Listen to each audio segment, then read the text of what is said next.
the offsides call that cost the Kansas City Chiefs the game, and a big game as well, a rivalry game at that against the Bills.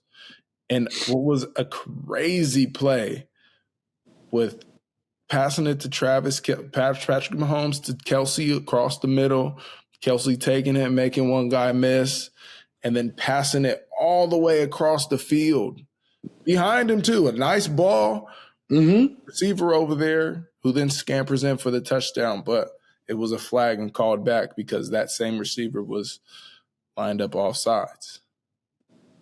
Personally, he was offsides.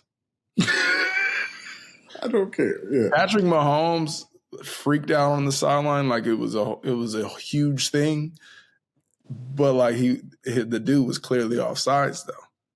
So like, what do you want the refs to do? Not make that call? I think like that's a pre-snap penalty. One of the easiest things in the game is to line up on sides, and he didn't do that in that big of a moment. That's not the ref's fault. That is that dude's fault. And he cost his team the game. And it should have been called.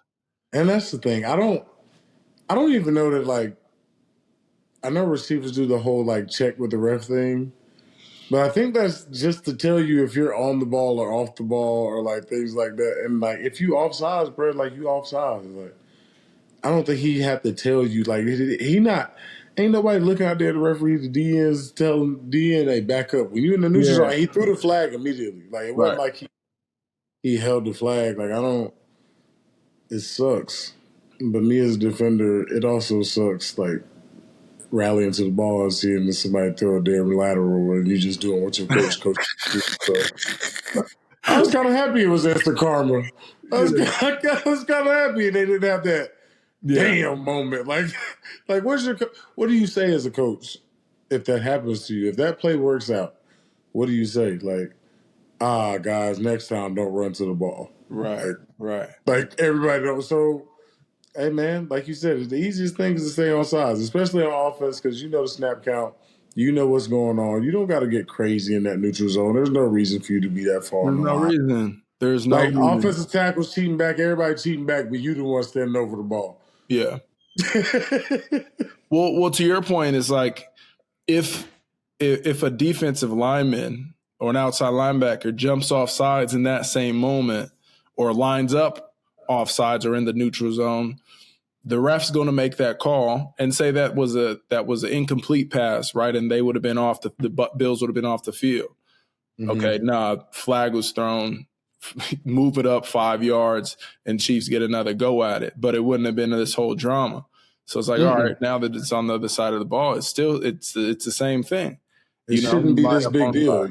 Y'all had another play. Y'all ran another play, and it didn't work out, and then you're freaking out about the offsides, going like – and, you know, I get it's an emotional game. You get emotional, but I just didn't think that should have been the biggest deal. That, like, he lined up offsides, bro. He called it immediately. Like, you can't really argue with that. Like, that's the thing. Like, what can you really say to somebody saying you lined up immediately offsides and throwing that flag? Yeah. See, no, that's so true. And going back to the actual play, when Travis Kelce was getting ready to throw that ball, the defender who was about to tackle him, like, went up to bat it down. Like, was like, had no thought of like running through the tackle, but hands were up and like he jumped for it. And it was like, I'm like, damn, bro, how'd you know he was about to throw that? Or what made you feel like he was about to throw that? There was still over a minute on the clock. And I don't know. I feel like this like potentially could change the game a little bit. The whole it'll mess up the game. But the whole quarterback, once he raised up, I was like, I know he's not about to. And then when he did it, I was like, but like you said, nobody does that anymore. Nobody tries to run to the tackle because of the whole protection of the quarterback thing. So anybody raising up, doing one of these, like. I saw somebody do a ball fake the other day and go over somebody's head, and it was just like, in the old NFL, that wouldn't have happened. Like, nobody's thinking to do that shit. Somebody would have knocked your block off, but, like, you can't really do certain things. So, like, I know that defender was like, oh, shit, he's about to, Let me try Yeah. to. Who was there was a receiver, you're right. There was a receiver recently who would he was way past the line of scrimmage and like ball fake like he was about to throw it. Jerry Judy, it worked. Jerry But Jeudy, it worked. That's the thing. Like, it's like, like. it's like this natural, you just naturally like go for the ball, it's instinctual. I think the next person who tries to make that play like Travis Kelce did, and he's standing up tall, making a pass, if that defender instead of jumps up, goes right through his midsection, it's a wrap. Folks ain't doing that no more. And that's really, I think, how he should have played that. But like naturally, you're gonna jump when you see the ball. You're gonna jump, bro. You're gonna jump. You don't know what's going on. You're like, what is he doing? Yeah, that's the thing. You like in your head. I know you thinking like, hold on, what are you doing? What's this like? Like you don't have a natural reaction for somebody in the random field of play to just raise up and throw the ball.